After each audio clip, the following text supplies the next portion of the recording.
안녕 아이들. 자, 오늘은 교과서 93페이지부터 97쪽에 있는 3-1-3 국제질서의 재편과 문물교류라고 하는 단원이고, 우리가 지난 시간에 배웠던 17세기 전후 동아시아 전쟁, 바로 임진왜란 또는 병자호란 이후에 나타난 동아시아의 여러가지 변화를 다루고 있는 단원입니다. 그래서 오늘 배울 내용은 임진왜란 이후에 동아시아의 변화나 동아시아 질서의 개편, 그리고 문물교류라고 하는 부분이고, 오늘까지 해서 3-1 단원이 끝이 나게 돼요. 자, 그러면 하나씩 살펴보도록 하겠습니다. 자, 먼저 오늘 배우게 될 교과서 93페이지를 보면 국제질서의 재편과 문물교류라고 해서 오늘 배우게 될 내용 중에 일부가 나와 있는데, 충북 괴산에 가보면 만동묘라는 것이 있어요.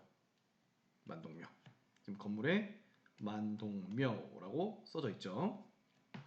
이 만동묘는 외란 당시 명나라의 황제였던 만력제, 우리 지난 시간에 얘기했잖아요. 중국에서 미워할 수 있지만 우리나라에서 미워하기 좀 힘든 그 황제와 명나라의 마지막 황제인 숭정제를 제사 지내고자 숙종 때 세운 사당입니다. 명나라 황제들을 모시는 사당이 조선에 세워진 이유를 한번 살펴보는 거고, 연표를 바탕으로 좀 보면 도쿠가와 이에야스가 에도 막부 수립한다는 내용 나와 있고, 지금 교과서 본문에는 잘 안 나와 있지만 기후약조가 체결돼서 조선과 에도 막부 일본과의 관계가 회복되는 내용 나와 있고, 1616년에 누르와치가 후금을 건국하는 내용과 청나라가 명나라를 멸망시키고 베이징에 입성하는 내용까지 오늘 볼 수 있을 것 같습니다. 자, 그러면 하나씩 보면, 소단원 외란 이후에 동아시아를 보면 조선부터 보면 임진왜란 이후에 조선에서 달라진 점이 있다면 성리학적 이념에 따른 질서가 개편돼요. 그리고 양반 사대부의 지배체제가 강화되고, 한편으로는 명나라의 지원군 참전에 대한 제조지은으로 인식하면서 명나라에 대한 의리를 강조합니다. 이거는 좀 부정적인 인식을 좀 보자면, 원래 조선이라는 국가가 조선 임진왜란 직전에 여러 가지 문제가 있었기 때문에 멸망의 길에 다다르게 됐다? 지배층의 문제가 현격하게 드러났다라고 말할 수 있는데, 임진왜란이 오히려 임진왜란 전기에 지배층들에게 여러 가지 살아남을 수 있는 방안이 됐던 거예요. 그래서 임진왜란 이후에 지배층들, 양반 사대부들, 사림들은 성리학을 어마어마하게 강조하게 됩니다. 이 성리학 강조를 바탕으로 해서 양반 사대부들이 끊임없이 지배체제를 강화하는 데 이용되게 되었다는 거죠. 때문에 조선의 사회 보면 조선 전기까지만 해도 성리학의 영향이 강하지 않았다. 하지만 조선 후기에 성리학의 영향력이 강해진다라는 내용을 우리가 이전에 성리학의 성립과 확산할 때 배웠었는데, 그 이유 자체가 어떻게 보면 임진왜란 이후에 정치 질서의 변화에 따른 것이라고 볼 수 있고요.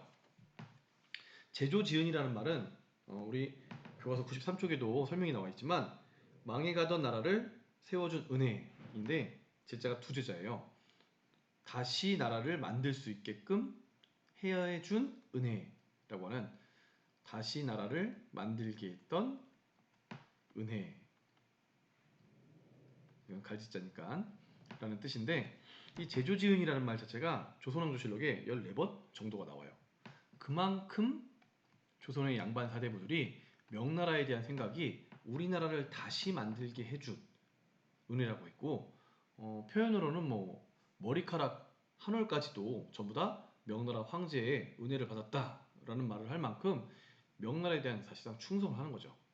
의리를 강조하고. 자, 반면 명나라에서는 어떤 변화가 나타났냐? 원래 3명부터 나와 있는데 뒤집어서 보는 게 시기순으로 맞을 것 같아요.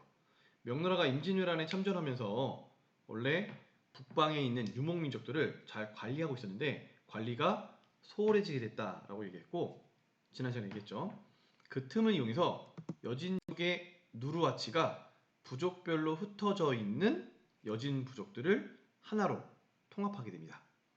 그래서 이제 교과서 표현으로는 누르하치, 바로 이 사람이에요.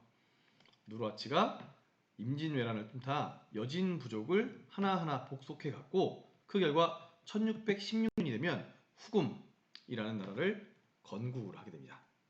자, 후금이 강성해지자 문제는 명나라였어요. 명나라의 경우에는 북방 유목민족이 이미 강성해지면 여러 가지 문제가 생긴다는 것을 역사적으로 알고 있어요. 어떤 나라? 저 멀리 가면 북위라고 하는 5, 16국의 나라도 있었고, 가깝게 보면 한족이 세웠던 송나라가 있었을 당시 북방 이민족들, 거란, 서하, 그리고 여진족이 세웠던 금, 그리고 몽골이 있었잖아요. 근데 이 과거에 있었던 여진족이 또다시 금을 세운 거예요. 그래서 나라 명칭이 후금인 거죠. 결국 이 명나라와 후금과의 갈등 및 전쟁은 피할 수 없는 일이었고, 그래서 벌어진 전쟁이, 매우 중요한 전쟁이 1619년에 벌어졌던 사루 전투입니다. 이 전투에서 후금이 승리하면서 이후에 요동반도를 포함한 만주 전역을 장악하게 됐고, 그래서 청나라는 원래 수도가 흥경, 여기 허투알라라는 곳이었는데 여러 차례 이동을 하다가 결국 다섯 번째로 선양에 수도를 정하면서 완벽하게 명나라와 대결 구도에 서 있는 거죠. 여기 나와 있는 사르후 전투는 바로 광해군 때 중리배교할 때 나왔던 그 전투예요. 명나라의 요구에 따라서 광해군이 강홍립이라는 장수를 보냈지만 결국 명나라가 패퇴하고 조선도 완전 전멸하기 전에 강홍립이 후금에게 항복했던 전투입니다. 사르후 전투 한번 기억해 볼 만한 전투고요. 반면 명나라는 전쟁에 따른 지금 임진왜란에도 무리하게 참전했고, 당시 지방 곳곳에서 반란이 일어났고, 환관과 사대부들 사이에 정쟁이 일어나고 결국 농민봉기까지 벌어지게 돼요. 그래서 후금에게 멸망하기 전에 이미 멸망합니다. 이자성이라는 농민의 난에 의해서 멸망을 하게 되는데, 이 이자성이라는 사람이 우리나라에 널리 알려져 있지 않지만 중국 내부에서는 굉장히 영웅시되고 있고 인기가 많은 역사 인물이라고 얘기를 하고 있습니다. 근데 쌤은 이 이자성이라는 이름을 들으면 과거 재밌게 봤던 영화가 하나 생각나요. 영화의 제목은 여러분 볼 수 없는 몹시 잔인했던 2013년에 개봉했던 신세계라는 영화인데, 이 영화에서 이정재라는 배우가 참 멋있게 나오거든요. 근데 이 이정재가 맡았던 역할이 이자성이에요. 이자성. 여기 황정민 말고 여기 이정재가 맡았던 역할이 이자성인데, 나중에 재밌게 본 다음에 작가가 했던 말을 찾아봤더니 이 이자성이라는 캐릭터를 만들 때 이 이름을 방금 말했던 명나라를 결국 멸망하게 이르게 했던 이자성, 명나라 이자성으로부터 따왔다는 얘기를 하더라고요. 자, 그런데 그 당시 아직까지도 후금은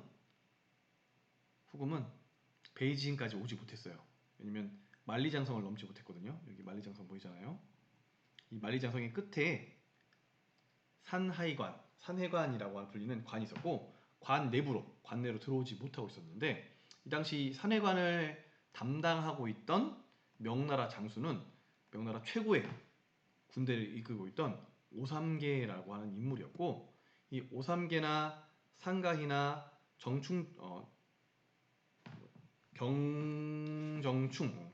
경정충과 같은 인물들이 지금 명나라가 멸망한 다음에 후금이 만리장성을 넘어서 들어올 수 있게끔 도움을 줍니다. 그래서 이 세 명의 인물은 후금이 들어와서 청나라를 건립할 때 각각 독자적인 지역을 청나라로부터 받게 돼요.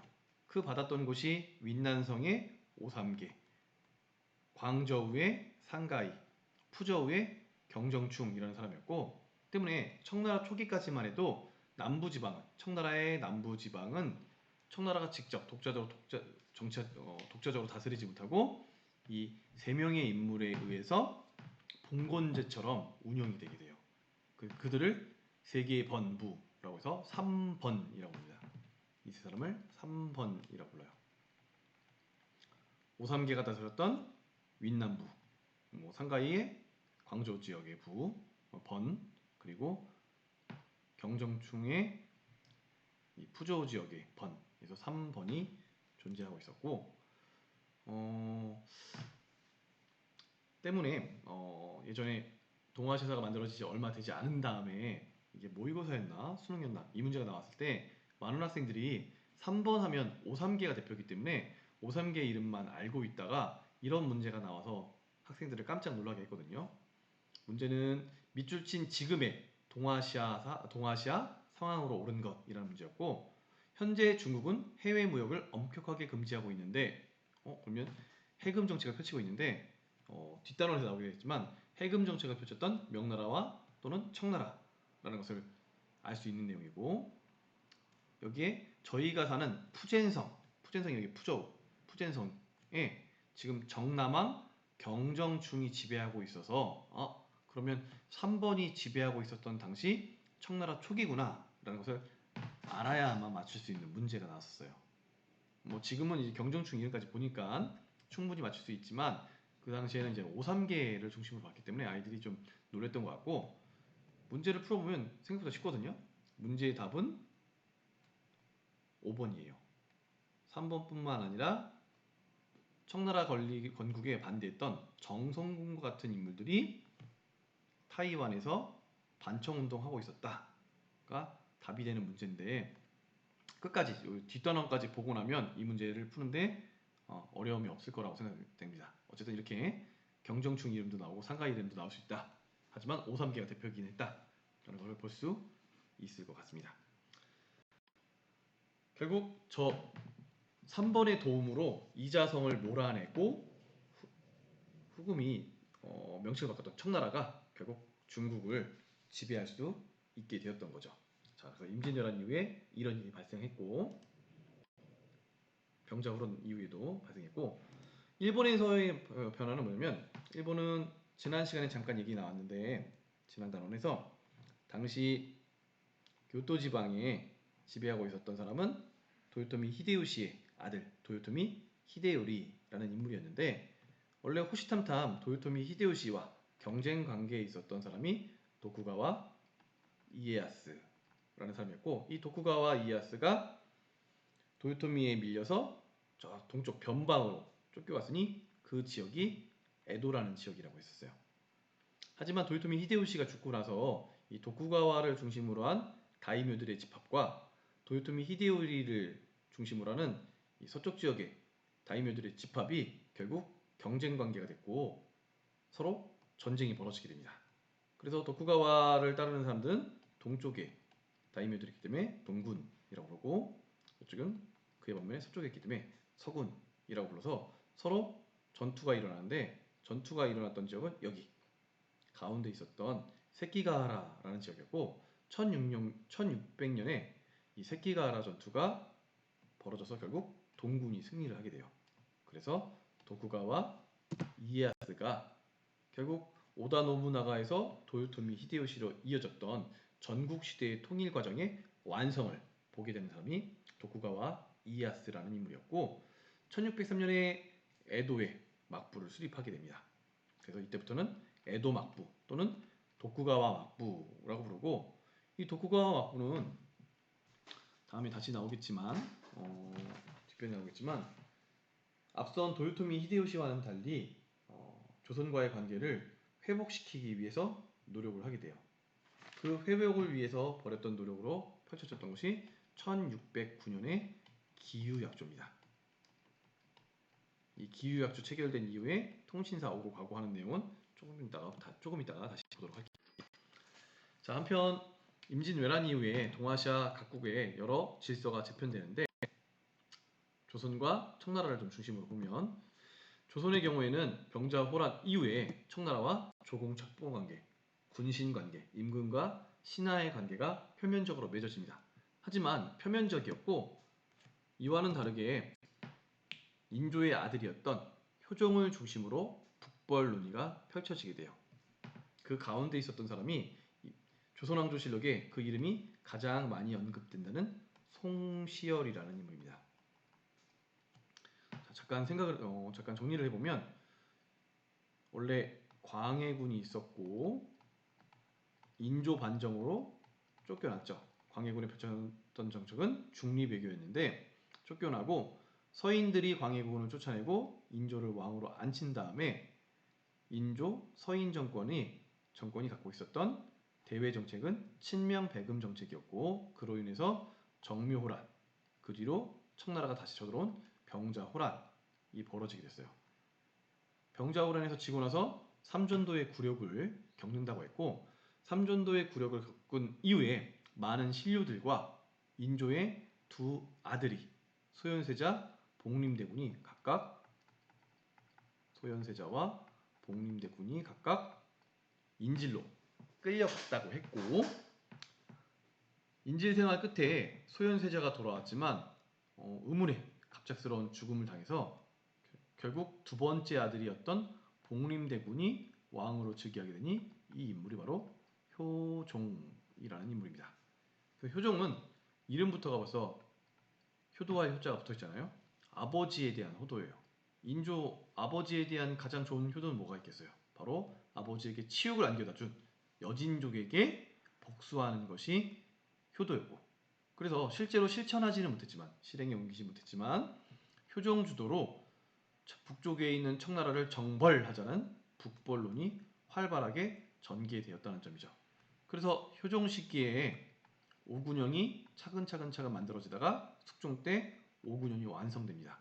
그래서 임진왜란 도중에 있었던 훈련도가 이외에 총영청, 어영청, 금이영 같은 오군영이 만들어지는 것들이 전부 다 북벌론이라고 얘기를 할 수 있고 이 북벌론의 같이 한 배를 타면서 집권했던 인물이 바로 이 서인 세력의 대표, 서인이자 향후 노론의 대표가 되는 송시열이라는 인물이 있었다는 것을 한번 생각해 볼 수가 있고 한편으로는 조선은 명나라가 멸망한 다음에 표면적으로는 청나라에 조공, 책봉 관계를 맺고 있지만 사실상 발전된 문명은 명나라 것이었고 명나라가 바로 중화인데 중화가 멸망했으니까 중화의 명맥을 이어받은 조선이 바로 자그마한 중화다라고 하는 조선 중화주의가 널리 퍼져나게 됩니다. 그래서 명나라 멸망 이후에 중화 문명의 유일한 후계자가 바로 조선이라는 조선 중화주의가 퍼져나갔고 이 조선 중화주의라는 사상하에 북벌론을 이야기하게 됐다는 거죠. 자, 또 한편으로 이제 전쟁 이후에 조선에서 나타난 많은 변화를 보자면 먼저 한국사에서 봤죠.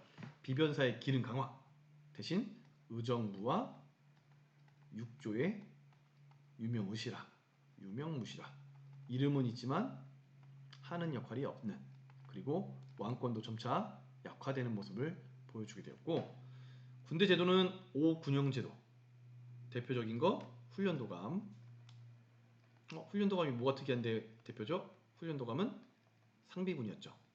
직업군인으로 구성된 상비군이었고 지방 군대는 속오군 양반부터 노비까지 모두 포함시키는 소고법에 의거해서 만들어지는 부대가 만들어지는 것이었고 보다 더 조선 후기의 제도 변화에서 중요한 것은 세금제도, 수치제도의 개편이었는데 영정법, 대동법, 균역법이 있었습니다. 자, 잘 생각해보면 조선 전기의 세금제도는 조세, 공납, 역이 있었는데 군역이 있었는데 이 조세, 공납, 군역의 세금 부과의 기준점은 뭐였냐면 조세는 토지였어요. 토지 1일당 얼마. 공납은 가오였어요. 각 집집마다 내야 되는 세금. 역은 정남, 성인 남성을 기준으로 해서 부과되게 됐고 조세로 부과됐던 세금은 쌀, 곡식을 세금으로 내게 했고 공납은 특산물을 납부하게 됐고 역은 노동력을 직접 부과했죠. 역은 보통 군역이었고 그런데 조선 후기에 이런 것들이 모두 다 문제가 발생합니다. 예를 들면 전세가 잘 납부되지 않는 토지를 어디 있는지 이제 잃어버린다든지 이런 문제로, 그리고 공납의 문제는 방납의 폐단이라고 하는 아주 유명한 문제가 발생했고, 군역의 경우에는 직접 노동력을 부과하기보다는 앞서 봤듯이 전 시간에 나왔잖아요. 방군수포제, 군포제라고 하는 돈에 해당하는 군포를 납부하고 그 대가로 군대를 가지 않는 현상이 점진적으로 벌어지는 문제가 있었던 거죠. 그래서 이제는 아예 1년에 성인 남성이 군포 2피를 내야 되는 형태로 변모했다라는 것이 조선 전기에 볼 수 있었던 문제였어요. 이런 문제를 각각 해결하는 것이 영정법, 대동법, 그리고 균역법이었는데, 세금제도에 어마어마한 변화였고, 이 중에 대동법을 가장 강조하고 있는데, 이유는 공납이라고 하는 누구나 내는 세금이 대동법에 의해서 토지를 기준으로 부과하는 세금으로 바뀌었다는 점이에요. 그리고 보통 뭐라고 나오냐면, 대동법의 시행으로 인해서 공납이 전세가 됐다. 조세를 전세라고, 땅에서 나는 세금이라고 하는데, 공납의 전세화를 이끌었다라고 해서 중요하게 봅니다. 한국 살 때 아주 특히 중요하게 대동법이 가장 중요하게 보고요. 균역법, 영정법 순으로 중요하게 보는데, 세금 제도의 변화가 가장 눈에 띈다라는 점 기억하면 좋을 것 같고요. 사회적인 면에서는 양반과 천민으로 구성되어 있던 양천제가 붕괴됐고, 이제 천민의 대표 노비가 도망가거나 군공을 쌓으면 신분을 이동시킬 수 있거나, 또는 재정이 악화됐던 정부에 곡식을 납부하고 신분을 사는 납속책 등이 형성되면서 신분제가 동요되고 새로운 신분제가 형성되게 됐다는 것이 조선에서 나타난 특징이었습니다. 자, 반면 명나라를 무너뜨리고 등장했던 후금의 다른 이름, 바로 1636년부터 썼던 청나라의 경우에는 중원을 완전 장악하면서 세계에서 가장 잘 나가는 나라로 이름을 드높이게 됩니다. 여기에 해당하는 인물이 연속으로 등장했던 3명의 황제가 있거든요. 강희제, 옹정제, 걸륭제, 이렇게 3명이 있는데, 강희제의 경우에는 일단 왕위가 엄청 오래됐어요. 황제로서 재위했던 기간이 1661년부터 1722년까지 무려 61년이나 황제 재위에 있었던 인물이었고, 모든 황제들이, 집권자들이 다스리는 규범과도 같은 인물이었다라고 이야기합니다. 이 강희제 때 있었던 가장 대표적인 일로는 3번의 난 진압과 타이완의 정시 세력 제압이 대표적이었는데, 이거는 아까 지도로 봤던 것을 통해서 보면, 청나라가 만들어진 다음에 사실상 청나라의 지배 지역이 그렇게 넓지 않을 수도 있었어요. 왜냐면 남부 지역의 3번은 청나라의 직접적인 지배를 받지 않고 있었고, 정성공이라는 명나라 관리 이후에 그의 아들들, 정시 세력들이 타이완을 지배한 채 청나라에 대항하고 있었기 때문에 청나라의 입장에서는 아직 껄끄러운 시기였던 겁니다. 근데 강희제 때 3번의 난을 이용해서 요 남부 3부를 모두 다 제압하고, 타이완에 있던 정성국의 후예들, 정시 세력을 무너뜨리면서 이들 지역들을 모두 다 다시 청나라의 세력 하에 두게 된 것이 요 강희제의 가장 대표적인 업적이라고 얘기하고요. 그의 손자였던 걸륭제도 굉장히 오랫동안 황제 재위를 했거든요. 1735년부터 1796년까지 황제 재위에 있어요. 근데 1796년에 죽었던 것은 아니고 1799년에 죽었는데, 왜 먼저 황제 재위에서 내려왔냐면, 자신의 할아버지가 워낙 황제 규범과도 같은 사람이니까 본인이 할아버지 이상 재위할 수 없다라고 해서 60년까지만 하고, 죽게 된 시기는 1799년인데 3년 동안은 상왕이라고 해서 왕의 왕으로 재위했던 인물입니다. 특히 걸륭제 때는 외부로 확장이 크게 되면서 이 당시 티벳 지역, 신장 지역, 그리고 몽골 지역까지 지배를 함으로써 중국 역사상 최대 영토를 자랑한다라고 얘기해요. 그걸 보여주는 지도인데 지금 보라색으로 표시되어 있는 지역이 현재 중국의 영토인데 청나라 영토가 현재 중국의 영토보다 넓다는 걸 볼 수 있죠. 그리고 빨간색이 요 빨간색 선이 명나라의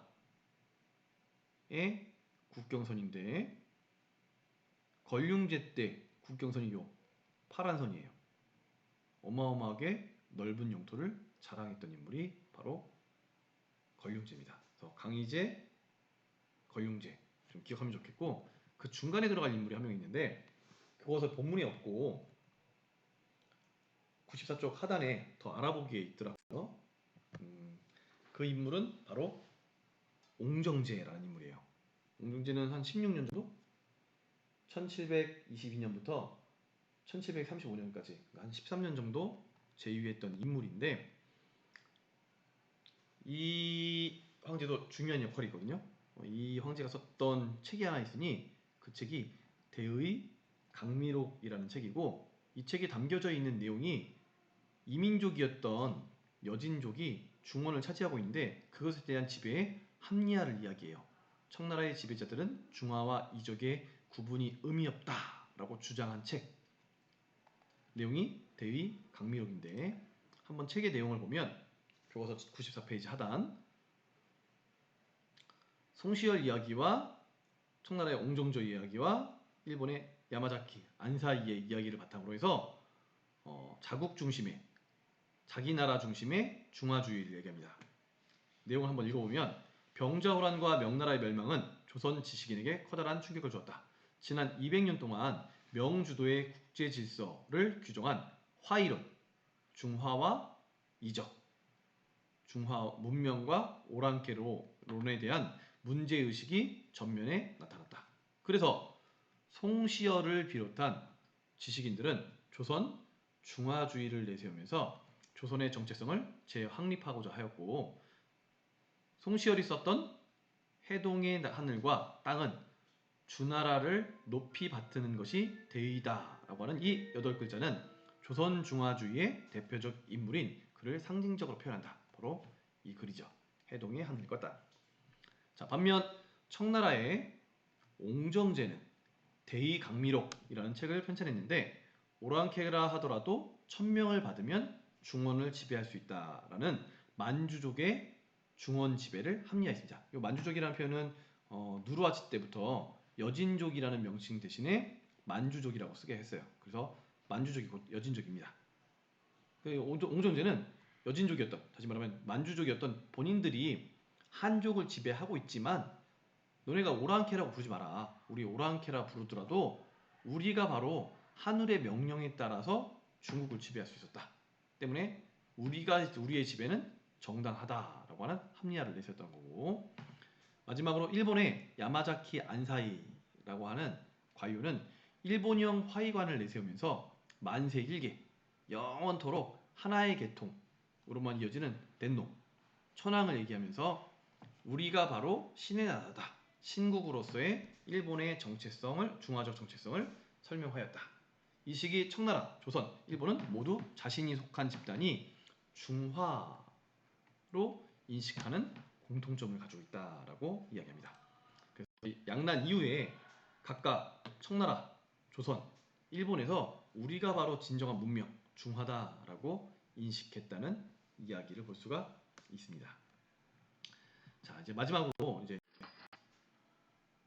양난 이후에 두 전쟁 이후에 문물 교류가 일어났던 내용들을 좀 보면 전쟁 전후의 문물 교류라고 해서 전쟁 시기에 수많은 교류가 일어났죠. 군인들이 있었고 이동하고 그리고 고향을 잃어버린 유민들이 이동하고 포로가 강제 이주되면서 문물 교류가 활발하게 일어났고 특히 임진왜란 때는 조선 문화가 일본에 전파됐는데 이유가 전쟁을 일으켰던 일본이 수많은 우리나라의 서적과 활자와 불화와 같은 책과 같은 문화들을 약탈해갔고 그런 과정 중에 포로로서 유학자들과 기술자들 어떤 기술자? 도공, 목수, 한지 제작 또는 인쇄공 등을 끌고 갔다는 거죠. 이미 유학자는 우리가 대표적인 사람 봤었어요. 누구였어요? 강항이라는 인물이 있었죠. 누굴 만났다고요? 이제는 기억하죠. 후지와라 세이카. 무슨 책을 썼다고요? 사서오경 외혼. 그래서 결국 그 제자가 에도 막부를 체제 정비하는 데 중요한 역할을 했다고요. 누구요? 하야시 라잔. 기억하셔야 됩니다. 그래서 에도 시대의 학문과 기술의 발전에 이바지하게 되었다라는 내용이고, 이러한 포로 전쟁으로 인한 사람들의 교류를 좀 보면 교과서 96페이지에 3명의 인물이 소개되어 있거든요. 한 사람은 김충선이라는 이름을 알려져 있는 원래는 사야가라는 인물이고 가토 기요마사의 선봉 인물이었는데 조선 침략 직후에 조선에 투항하였고 조선 조정은 그에게 김충선이라는 이름과 높은 벼슬을 내려주었고 경상도 의병과 힘을 합쳐서 일본군과 여러 차례 전투를 벌여 공을 세웠고 이름은 조선왕조실록에 기록되었다. 근데 김충선만 있는 것이 아니라 외란 중에 1만 명에 이르는 일본 병사가 조선에 투항하였는데 이들에 의해 조총과 화약 제조 기술 및 사격 기술이 조선에 전해졌다. 이들을 조선에서는 항복한 외라고 해서 항해라고 불렀다고 합니다. 두 번째 인물 시문용이라는 인물인데 정유재란 당시 조선에 파견된 명나라 장수였는데 전쟁 기간 동안에 여러 전공을 올렸고 전쟁이 끝나고 명나라 군대는 철수했지만 부상을 입었던 시문용은 돌아가지 않고 경상도 성주에 살다가 선조가 그의 전공에 포상하여 첨지중추부사를 제소하였고 성주를 본관으로 한 성주 시시가 생겨나게 됩니다.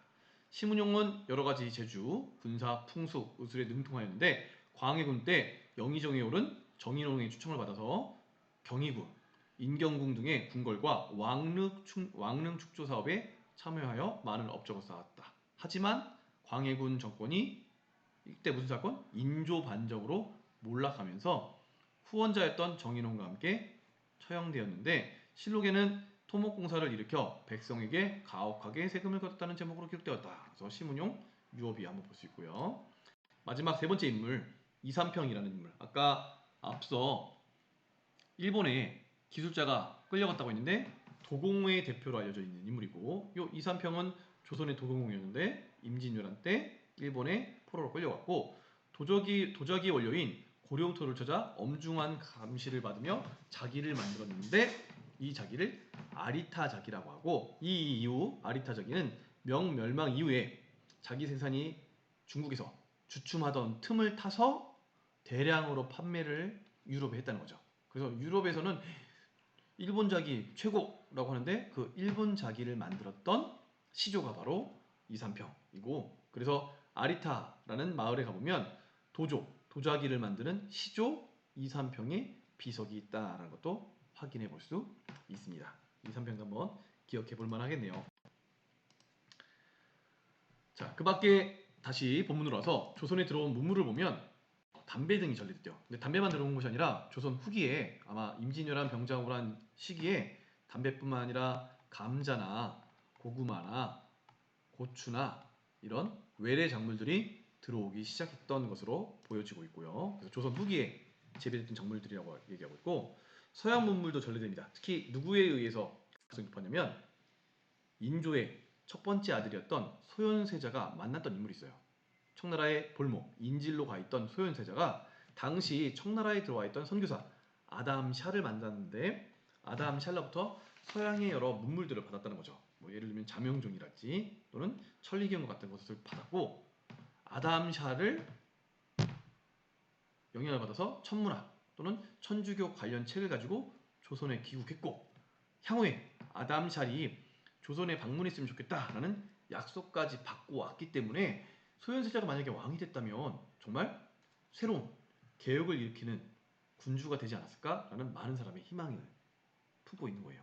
그런데 이 소현세자가 조선에 들어온 지 불과 한 달여 만에 갑자기 죽었어요. 급사하고 그 죽음이 매우 이상했기 때문에 많은 사람들이 조선의 수많은 왕족 중에 독살당했을 가능성이 가장 높은 인물로 꼽고 있고 그의 아버지 인조가 독살했을 가능성을 보고 있기 때문에 더욱더 많이 아쉬워하는 원래 역사 속에 가정이 없는데 가정으로 만들면 굉장히 흥미로운 주제가 되기 때문에 역사 소설, 드라마의 주제로 많이 쓰일 것 같은 인물이 바로 이 소현세자라고 하는 인물입니다.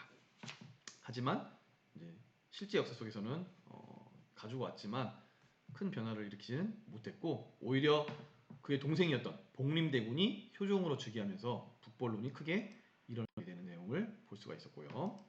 또 한편으로는 국제관계가 크게 변화하는데 조선과 일본의 관계 국교가 재개되면서 통신사가 파견됐고 양국 우호 관계의 상징 및 학술과 문물 교류를 촉진하는 대상이 됐고 에도 막부는 청 중심의 조공책봉 관계에서 이탈을 해요. 명나라가 있었을 때 중국의 명나라가 있었을 때 일본에 무로마치 막부가 있었잖아요. 이때는 좀 독특하게도 일본이 적극적으로 조공책봉 관계에 들어가면서 감합무역이라는 것도 했다라고 나왔었는데 반면에 에도 막부 때는 청나라 중심의 책봉 관계에서 벗어나요. 직접적으로 교육이 잘 일어나지 않던 모습도 보이고 반면 조선과 청나라는 조공과 책봉 관계를 맺고 정기적으로 사절단을 보냈는데 그 사절을 연행사라고 불렀고 이 연행사들이 청나라에 가서 청나라 문물을 접한 다음에 원래는 청나라에게 청나라를 정복하자 북벌론이 일어났는데 정반대로 청나라를 배우자라는 북학운동도 일어났고 천문기구와 서양의 역법이 전래되었다는 내용이 교과서 95쪽에 나와 있습니다. 이러한 지도와 함께요. 자, 눈여겨볼 거는 임진왜란 이후 사이가 틀어졌던 조선과 일본 사이에 관계가 회복되는 데 있어서 매우 중요한 역할을 했던 조약이 있다고 했죠. 1609년 기후년에 맺어졌던 기후약조에 의해서 두 나라의 관계가 회복되게 됐고 그 이후에 이게 뭐 있듯이 조선 초부터 일본에 파견됐는데 특히 에도 막부 이후 그러니까 기후약조 이후에 총 12차례에 걸쳐서 한양에서 출발해서 에도, 니코까지 가는 통신사가 파견됐다는 거 한번 눈여겨볼 필요가 있고요. 반면 이제 중국을 가는 사절단은 원래 명나라에 갔던 사절단은 조천사라고 불렀어요. 조선에서 천자의 나라로 가는 사절단이라는 의미를 지니고 있는데 청나라가 등장한 다음에 청나라 오랑캐라고 좀 멸시했잖아요. 그래서 이제 조천사라는 명칭 대신에 베이징을 연경이라고 부르거든요. 왜 연경이라고 부르냐면 과거 춘추 전국 시대에 전국 7흥 중에 한 나라였던 연나라의 수도로 쓰였던 곳이 여기거든요. 그래서 연경, 연나라의 수도 이렇게 얘기하는데 지금은 베이징이고 베이징에 갔던 사절단을 연행사, 연경에 가는 사절단이라는 의미의 연행사라고 불렀습니다. 자, 이 사절단도 한번 보면 그러니까 사절단 이름이 나오면 대략 무슨 시대인지 알 수 있을 거 아니에요. 연행사 나오면 조선에서 청나라에 보냈던 사절단이니까 이 당시 중국에는 청나라가 있었을 거고 조선은 후기였을 거고 일본은 에도 막부가 있었겠구나 이런 식으로 유추가 가능하니까 한번 잘 살펴보시기 바랍니다. 자, 그래서 교과서 본문까지의 내용은 다 봤고 우리가 교과서 97쪽을 보면 확인하기가 있는데 한번 같이 풀어보도록 할게요. 다음 역사적 사건들이 일어난 시기를 연표에서 표시해보자 라고 되어 있는데 가장 빨랐던 것은 1592년에 일어났던 임진왜란이라고 볼 수 있고 두 번째 정류재란은 1597년 세 번째 에도 막부 수립은 아까 나왔죠.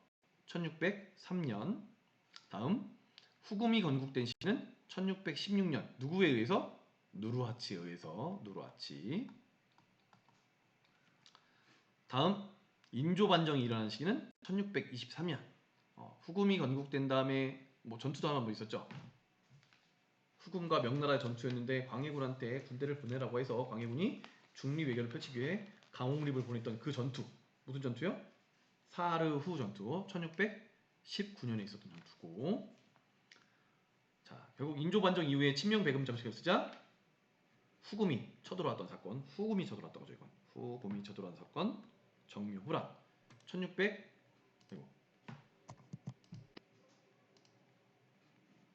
네 어떻게 됐네요 1627년에 벌어졌고 정묘호란이라는 사건 그리고 명멸망이 아니라 여기에요 그러니까 여기 보면 정묘호란은 후금이 침략했던 사건이고 병자호란은 후금이 나라 이름을 청으로 바꿨죠 청으로 바꾼 다음에 1636년 몽골까지 지배하고 복속시키고 나서 조선에게 공격적에 들어왔던 사건 병자호란 1636년이고 아직까지 명은 멸망하지 않다가 이자성의 난에 의해서 1644년에 명나라가 멸망하죠.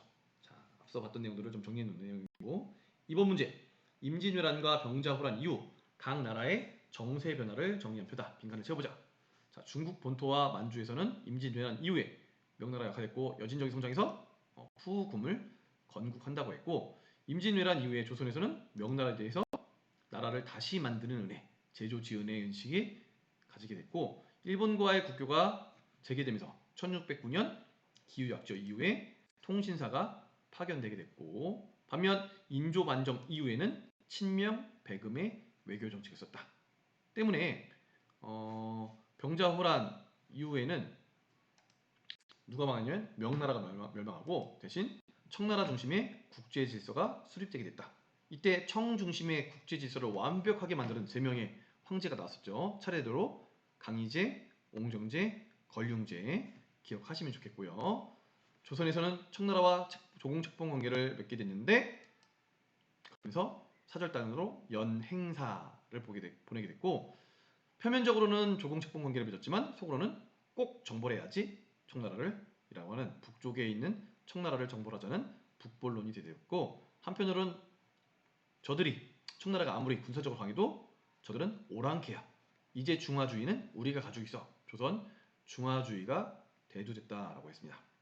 반면 일본에서는 임진왜란 이후에 새로운 막부 도쿠가와 이에야스에 의한 에도 막부가 수립되게 됐고 조선과는 국교를 재개한다고 했어요.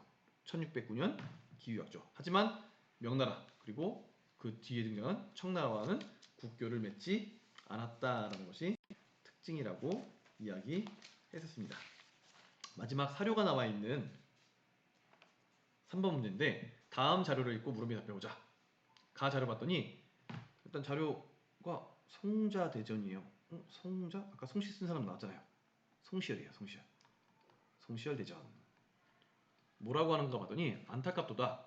그처럼 넓은 땅과 많은 인구를 지녔음에도 명나라가 갑신년 1644년 3월에 멸망을 맞이한 것은 무엇 때문인가? 그 뒤로부터 시간이 흘러 지금에 이르러서는 순, 우, 중국 전설 속의 왕들인데 굉장히 존경을 받는 왕들이죠. 순, 우 임금이 돌아보던 땅과 공자, 주자가 가르침을 전하던 지역이 모두 옛날과 달라져 오랑캐의 비린내만 가득해졌으니 오직 우리나라만이 한쪽 구석에 치우쳐 있어서 홀로 얘를 간직한 나라가 됐다. 우리나라만 중화다 되었으니 주나라 예법이 노나라에 있다고 할 만하다. 공자께서 다시 태어난다면 반드시 뗏목을 타고 동쪽 우리나라로 올 것이다. 자, 문제 1번. 가에 나타난 조선 중화의식의 변화의 계기가 된 역사적 사건은 명나라가 멸망했기 때문에 이제 그 명나라가 가지고 있던 중화의식이 우리나라에 왔다라고 송시열이 얘기하고 있는 것이고 나 자료는 대의강미록이네요. 앞서 봤죠? 어떤 황제가 썼다고요? 옹정제가 썼다고요. 뭐라고 하는가 봤더니 오랑캐라고 부르는 것은 대개 변방에 거처하여 중원과 말이 통하지 않기 때문이다. 중원에 태어났다고 하여 중화가 되는 것이 아니며 변방에 태어났다고 하여 중화가 될 수 없는 것도 아니다. 지금 이 한족 너네들이 우리 여진족, 만주족을 오랑캐라고 부르는데 오랑캐라는 것이 너네가 중화에 태어났다고 해서 되는 것도 아니고 우리가 변방에 태어났다고 오랑캐가 아니라 중화가 될 수 없는 것이 아니다. 중화인은 인의를 아는 것이고 오랑캐는 윤리를 모르는 것이다. 그리하니 어찌 태어난 곳이 중원이냐 아니냐를 가지고 중화인과 오랑캐를 구별할 수 있겠는가? 너네가 지금 한족 너네가 우리 만주족을 태어난 곳을 바탕으로 해서 너네는 중화인이라고 부르고 우리는 오랑캐라고 부르는데 중화인과 오랑캐를 구분하는 것은 인의를 아느냐 모르느냐, 윤리를 아느냐 모르느냐로 결정하는 것이다 라는 얘기죠. 문제를 보면 나는 청나라의 옹정제 때 편찬된 책의 일부인데 자료를 바탕으로 책의 편찬 의도를 추론해보자. 추론해보면 중화와 오랑캐의 의미가 없다는 논리를 내세워서 자신들의 지배를 합리화하고 있는 것이 바로 대의강미록에서 옹정제가 주장하고 있는 바입니다. 자, 여기까지 해서 우리 지금 3-1-3 단원을 마쳤고요. 다음 시간에는 오프라인에서 다시 만나도록 하겠습니다. 안녕.